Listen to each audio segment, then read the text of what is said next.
At so ayan, hi guys, welcome back sa channel natin at ito na nga po sa episode 205 para dito kay Kalbo. At ayun ay medyo okay na ako, kaya this week ay siguro naman makakabawi na ako sa inyo. At ngayong araw ay magdadalawa po tayo. Sino naman at ulit, ay huwag na natin patagalin pa, simulan na natin yan. At nung sa nakaraan nga ay dito tayo natapos, yun sa pagpayag ni Saitama na makipag-sparring ulit dyan kay Genos after a long time. At ito nga sabi ni Saitama, sige lumabas sila para maghanap ng space. At ang continuation ngayon yan is ito naman na.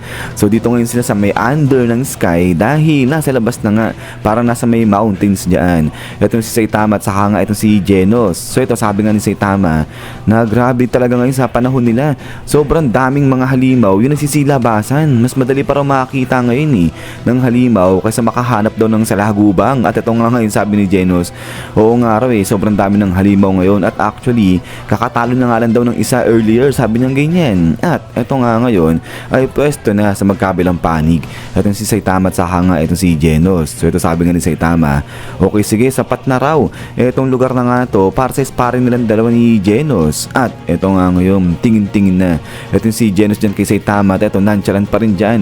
Ito si Master Saitama niya. At after nga niya, ito nga ngayon salita na ito si Genos, sabi niya nga dyan na salamat daw in advance dahil nga pumayag si Master Saitama niya na makipag-sparring dito kay Genos. At din ito nga ngayon ay biglang nagliwanag na itong core ni Genos. At after nga niya, boom, dito inactivate na ni Genos itong kanyang core. At ito nga naglalabasan dyan itong mga parang kuryente at ayun sobrang liwanag. So ito lightning core yung inactivate ni Genos dyan. At pagtapos nga niya, ito talagang silaw na silaw. Ito si Saitama sabi niya nga dyan, grabe sobrang liwanag naman yan. At ito nga ngayon, boom, dali-dali nagdash na ito si Genos papunta nga dyan kay Saitama. At ito nga ngayon babanat na ito si Genos dyan kay Kalbo. Pero ito nakapikit pa rin ito si Saitama kasabi niya nga dyan, sobrang nakakasilaw yung pinalabas nga dyan ni Genos. At ito nga ngayon tingin-tingin ito si Genos din sa master niya. At pagkatapos nga niya, spang, dito parang biglang huminto ito si Genos, parang bigla nang pinul dyan itong kanyang suntok. At ayun si Saitama, hindi siya nakatingin sa atake ni Genos. At pagkatapos nga niya, boom, grabe sobrang lakas ng impact ng suntok dito ni Genos. At ito nga ngayon napatingin na itong si Saitama kasi wala nangyari. So ito nga ay nasa harapan lang ng mukha ni Saitama itong kamao ni Genos. At ito nga ngayon, boom, grabe ang lakas nga nung atake nito ni Genos. Ayun yung impact umabot pa rin sa may pinakalikod nga ni Saitama. Pero yun nga, tanong si Saitama, sabi niya nga dyan, bakit ano nangyari dito kay Genos, bakit siya tumigil, di na raw ba siya makipaglaban? At ito nga ngayon, sagot na si Genos, sabi niya nga dyan na hindi na, nagbago na raw yung kanyang isip dahil ang mangyayari lang daw sa pakikipaglaban niya dito kay Saitama sa lugar na to ay yung madudumihan lang daw yung outfit ng kanyang master. Pero ito nga, biglang nagseryoso na itong si Genos at sabi niya nga dyan, kaya naman dahil dyan, instead na labanan niya itong si Master Saitama niya, ang gusto niya nalang gawin ay tanungin itong si master niya. At ito nga ngayon, so tapos na agad yung laban nga nila, so hindi nga naglaban at ito nga ngayon, upo na si Saitama. So ngayon, ito nga sabi ni Saitama, ano yung gustong tanongin ni Genos. So ito ngayon sabi ni Genos, sa tingin daw ba ng kanyang master, lumakas na raw ba itong si Genos? At ito nga ngayon, salita si Saitama, sabi niya nga dyan, actually hindi niya alam, pero siguro naman lumakas-lakas na itong si Genos kahit papano kasi nga raw diba nagpalit siya ng mga parts At eto nga ngayon, salita na si Genos, sabi niya nga dyan na iniisip niya na yung kanyang ginagawa ba ng pagpapalit ng parts ay enough yan para palakasin itong si Genos, lumalakas daw ba talaga siya? At eto ngayon nagtanong na itong si Saitama, sabi niya nga dyan, bakit?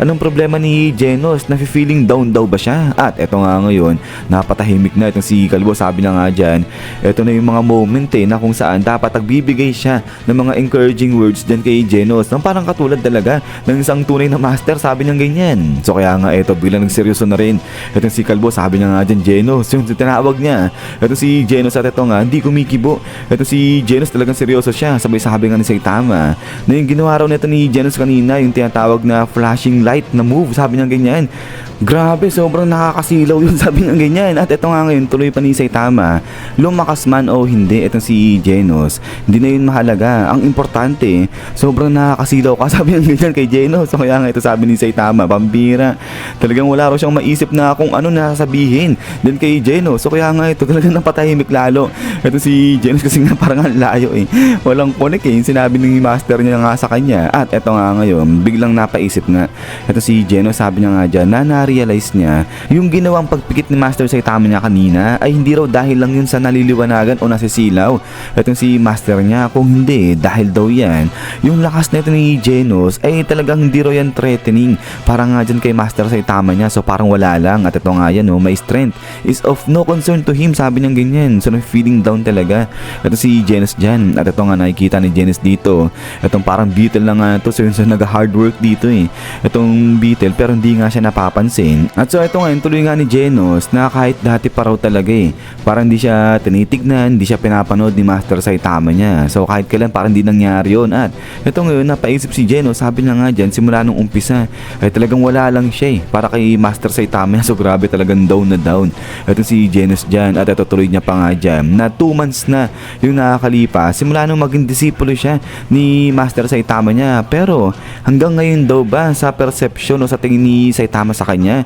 hindi siya lumalakas kahit na kukunti, walang growth daw ba na nangyayari sa kanya. At ito nga ngayon tuloy ni Genos na hindi, sa loob-loob niya na-feel niya rin daw yan na talagang hanggang ngayon hindi siya lumalakas kahit na konti, talagang malayong malayo pa siya kumpara sa Master Saitama niya. So ito nga, still nowhere near being in Sensei's League. So kaya ito sabi nga ni Genos na hindi pa pwede yung ganito, yung i-ignore niya o babaliwalain niya lang itong naramdaman niya na stagnation. So yun ngayon sa parang hindi siya lumalakas. At ito nga ngayon tuloy pa ni Genos, alam niya na mahina siya, kaya nga raw siya binigyan ng assignment ni Saitama na kung saan mapabilang dapat siya dun sa top 10 na pinakamalakas na S-rank na hero. At ito ngayon sabi ni Genos, pero ganun pa man rin ay parang na-hit niya na yung pinaka dead end. So parang na-stuck na nga raw siya dyan dahil nakikipag-compete siya o nakikipaglaban siya dun sa mga heroes na kung saan mas mababa naman yung level kumpara sa Master Saitama niya. At ito nga ngayon sabi ngayon ni Genos, nasa tingin niya na kahit nga raw lumipas pa